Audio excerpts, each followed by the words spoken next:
എന്നെ ഓർക്കുന്നുണ്ടോ? ഇടയ്ക്കിടയ്ക്ക് ഞാൻ ഓർക്കാറുണ്ട്. കല്യാണം നടന്നിട്ടും എന്നെ ഒന്നും അറിയിച്ചില്ലല്ലോ. എല്ലാം പെട്ടെന്നായിരുന്നല്ലോ, അതുകൊണ്ടാ.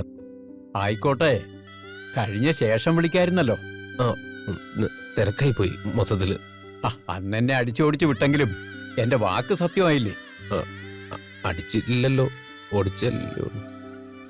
അല്ല, ഇപ്പൊ എന്തിനങ്ങോട്ട് വന്നത്? ഞാൻ വിളിച്ചിട്ടാ ജോത്സ്യര് വന്നേ. ഏട്ടന്റെയും പാറുവിന്റെയും ജാതകം ഒന്ന് നോക്കണം. ആളെത്തിയല്ലോ.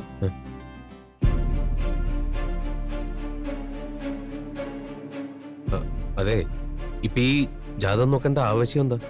ചുമ്മാ എത്രമാത്രം പൊരുത്തമുണ്ടെന്ന് അറിയാലോ.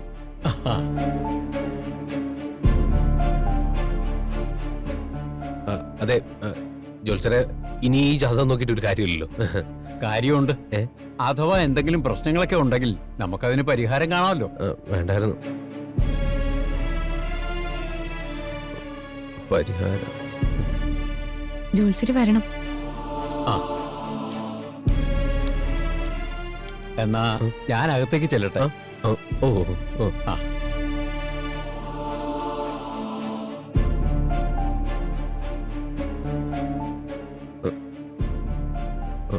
അവള് ഞാൻ ഒന്നും പറഞ്ഞില്ല. ഏട്ടാ വാ. അല്ല,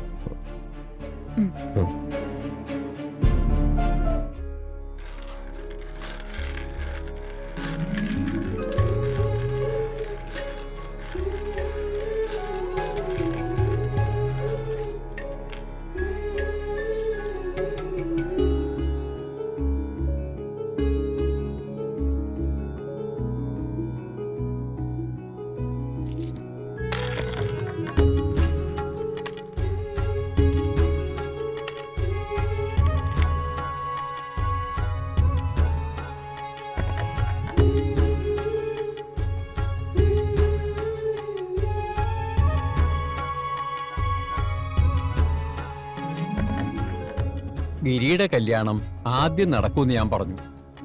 അത് കൃത്യമായി നടന്നു.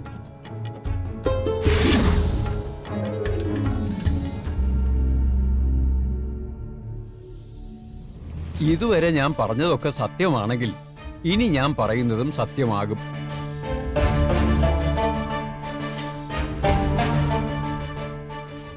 അധികം വൈകാതെ എല്ലാം കരങ്ങിത്തെളിയും.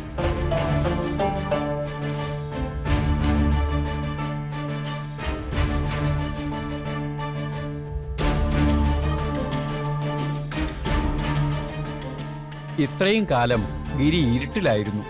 പക്ഷേ ഗിരിയുടെ നന്മ ഇരുട്ടിനെ മാറ്റും. സാക്ഷാൽ പരമശിവന്റെ ചൈതന്യം ഉള്ളിൽ ആവോളമുള്ള ആളാണ് ഗിരി. ആ ചൈതന്യത്തിന്റെ ശക്തി കൊണ്ടാവും പാർവതീദേവിക്ക് തുല്യായ ഒരു പെൺകുട്ടിയെ തന്നെ വധുവായി ഗിരിക്ക് കിട്ടിയത്. നിങ്ങളുടെ ഈ ബന്ധം വളരെ ശക്തവും ഭദ്രവുമാണ്.